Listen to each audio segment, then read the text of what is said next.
Breaking news చూస్తున్నాం. కాసేపట్లో రాష్ట్ర అసెంబ్లీ ప్రత్యేక సమావేశం ప్రారంభం కానుంది. భారత మాజీ ప్రధాని డాక్టర్ మన్మోహన్ సింగ్ మృతికి నివాళులర్పించే ఎజెండాతో సభ ప్రారంభం కానుంది. ఈ సందర్భంగా ముఖ్యమంత్రి రేవంత్ రెడ్డి సంతాప తీర్మానాన్ని ప్రవేశపెట్టి దేశానికి మన్మోహన్ సింగ్ చేసిన సేవలను, తెలంగాణ రాష్ట్ర ఏర్పాటులో ఆయన పాత్రను వివరిస్తారు. ఇక సీఎంతో పాటు పలువురు మంత్రులు, ఎమ్మెల్యేలు, ప్రతిపక్ష పార్టీల సభ్యులు మన్మోహన్ సింగ్ సేవల గురించి అసెంబ్లీలో మాట్లాడనున్నారు. సంతాప తీర్మానం ఆమోదించిన తర్వాత అసెంబ్లీ వాయిదా పడనుంది.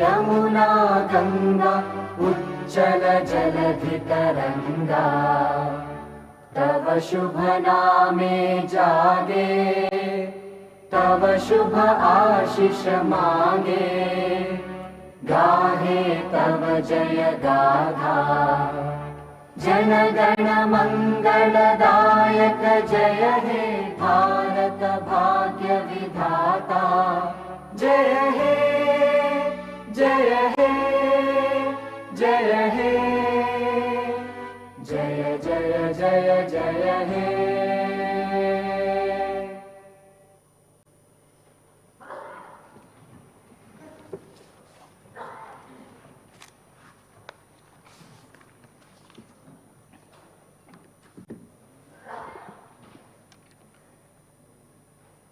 భారత మాజీ ప్రధానమంత్రి డాక్టర్ మన్మోహన్ సింగ్ గారి మృతి పట్ల సంతాప ప్రతిపాదన గౌరవ ముఖ్యమంత్రి గారు.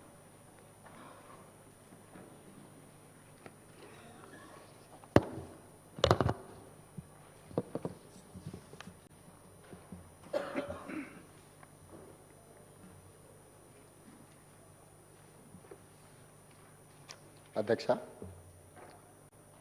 భారత మాజీ ప్రధానమంత్రి డాక్టర్ మన్మోహన్ సింగ్ గారి మృతి పట్ల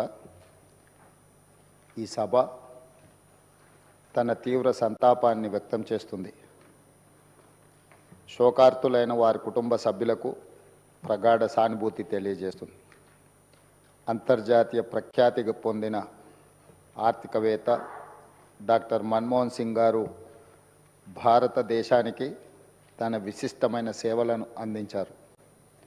కేంద్ర ప్రభుత్వ ప్రధాన ఆర్థిక సలహాదారుగా, భారత రిజర్వ్ బ్యాంక్ గవర్నర్గా, ప్రణాళికా సంఘం డెప్యూటీ చైర్పర్సన్గా, కేంద్ర ఆర్థిక మంత్రిగా, భారత ప్రధానమంత్రిగా ఆయన వివిధ హోదాలలో తన సేవలను ఈ దేశానికి అందించారు.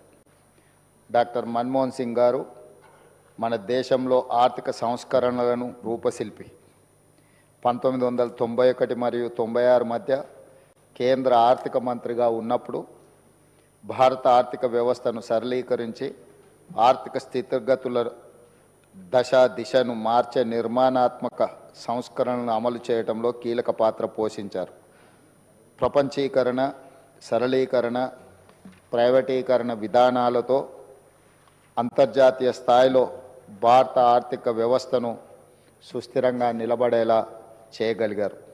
2004 మరియు 2014 మధ్య భారత ప్రధానమంత్రిగా ఉన్న మన్మోహన్ సింగ్ గారు తన పదవీ కాలంలో ఎన్నో చారిత్రాత్మకమైన సామాజిక కార్యక్రమాలకు శ్రీకారం చుట్టారు.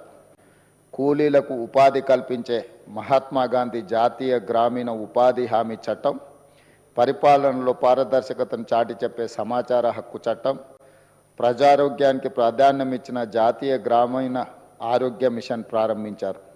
అందరికీ ఆధార్ కార్డు లాంటి సామాజిక విప్లవాత్మక కార్యక్రమాలను ఆయన హయాంలోనే మొదలయ్యాయి. 4 కోట్ల తెలంగాణ రాష్ట్ర ప్రజలు డాక్టర్ మన్మోహన్ సింగ్ గారికి ఎంతో రుణపడి ఉన్నారు. ఆయన ప్రధానమంత్రిగా ఉన్నప్పుడే తెలంగాణ రాష్ట్ర ఏర్పాటుకు మార్గం సుగమమైంది. 2014లో ఆంధ్రప్రదేశ్ రాష్ట్ర పునర్వ్యవస్థీకరణ చట్టాన్ని పార్లమెంట్ ఆమోదించింది. ఎన్నో ఏండ్ల పోరాటం ఫలించి తెలంగాణ రాష్ట్రం ఏర్పడింది. మన్మోహన్ సింగ్ గారు మన దేశానికి, ముఖ్యంగా తెలంగాణకు చేసిన సేవలకు ఈ సభ అపారమైన కృతజ్ఞతలను తెలియజేస్తుంది. ఆర్థిక రంగంలో దేశానికి ఆయన మార్గదర్శి, భవిష్యత్ తరాలకు ఆదర్శప్రాయమైన నాయకుడు డాక్టర్ మన్మోహన్ సింగ్ గారు. ఆధునిక భారతదేశాన్ని ప్రపంచ స్థాయిలో మేటి దేశంగా నిలబెట్టేందుకు ఆయన చూపిన దార్శనికత, ఆయన చేసిన కృషిని అందరూ గుర్తుంచుకోవాలి, భావితరాలు స్మరించుకోవాలి. భారత మాజీ ప్రధాని డాక్టర్ మన్మోహన్ సింగ్ గారికి అత్యున్నత పురస్కారం భారత రత్నను ప్రదానం చేయాలని కేంద్ర ప్రభుత్వాన్ని కోరుతూ ఈ సభ తీర్మానం చేస్తుంది. అధ్యక్ష, డాక్టర్ మన్మోహన్ సింగ్ గారి గురించి ఈ దేశంలో ప్రతి యువకుడికి, ప్రతి రైతుకు, ప్రతి పేదవాడికి మనం ప్రత్యేకంగా చెప్పవలసిన అవసరం లేదు. ఎందుకు అంటే ఈ దేశంలో ఎల్పిజి లిబరలైజేషన్, ప్రైవేటైజేషన్, గ్లోబలైజేషన్ సరళీకృత ఆర్థిక విధానాలను తీసుకొచ్చి ప్రపంచంతోనే పోటీ పడే విధంగా మన భారతదేశాన్ని తీర్చిదిద్దడంలో మన తెలంగాణ బిడ్డ పివి నరసింహారావు గారు ప్రధానమంత్రిగా ఉన్నప్పుడు ఆర్థిక మంత్రిగా వారు వేసిన పునాదులు ఈరోజు భారతదేశం